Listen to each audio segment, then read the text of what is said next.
Gisaad karon ni President Ferdinand Marcos Jr. ngadto sa katawhan nga mas paligunon sumala pa sa gobyerno ang ilang pagpaningkamot nga makontrola ang inflation sa nasud. Tumong niini aron masulbad ang mga hagit nunot sa dakong paghinay sa inflation sa Enero tuig 2024 nga labing ubos og 2.8% nga punto sukad kaniadtong Oktubre tuig 2022. Pinaagi sa press release nga gipagawa sa Presidential Communication Office, kalipay nga gipabalo kini sa opisyal. Gipasangil sa presidente nga ang paghinay sa inflation kay ang pagkunhod sa inflation sa pagkaon nga mius-us ngadto sa 3.3% gikan sa miaging bulan. Ingon man tungod sa mga proactive nga lakang sa gobyerno, lakip na ang pagpatuman sa National Adaptation Plan ug pagpaaktibo pag-usab sa Task Force El Nino. Apan sukway kini sa kasinatian sa katawhan nga matudpad dungan sa ilang pagpaningkamot, nalisdan kini sa pag-apas sa mga presyo sa palaliton kung kwentahon kini sa ilang kinitaan sa trabaho.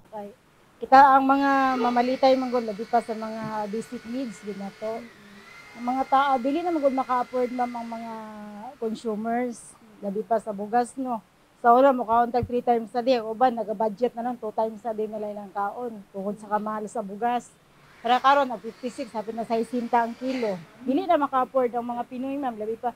Tapos kalalasan po dron kuan kanang labi pa ang sweldo maba kaayo i-compare sa kamahal sa palaliton ma'am, dili na maka-afford ang mga Pinoy halos sa inanak nga kuan.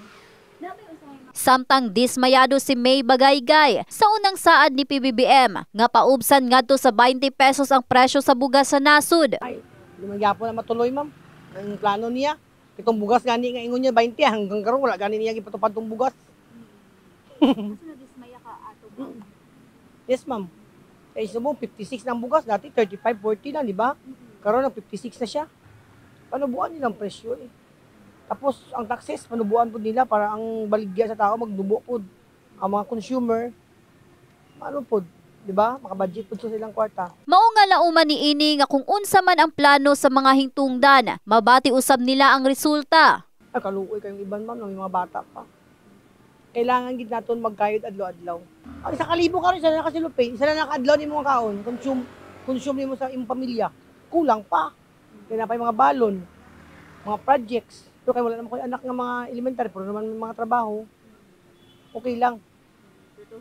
Hinuon dugang sa presidente nga ang pakigtimbayayong niini sa mga nasud sama sa Vietnam alang sa supply sa bugas aron nga tugutan ang dugang nga pag-import sa mga nag-unang palaliton. Ang maong lakang pagsiguro nga magpadayon ang paglambo sa mga Pilipino. In the heart of changing lives, kini si Russell Jean Mantile. Sa Brigada News Gensan, Brigada News.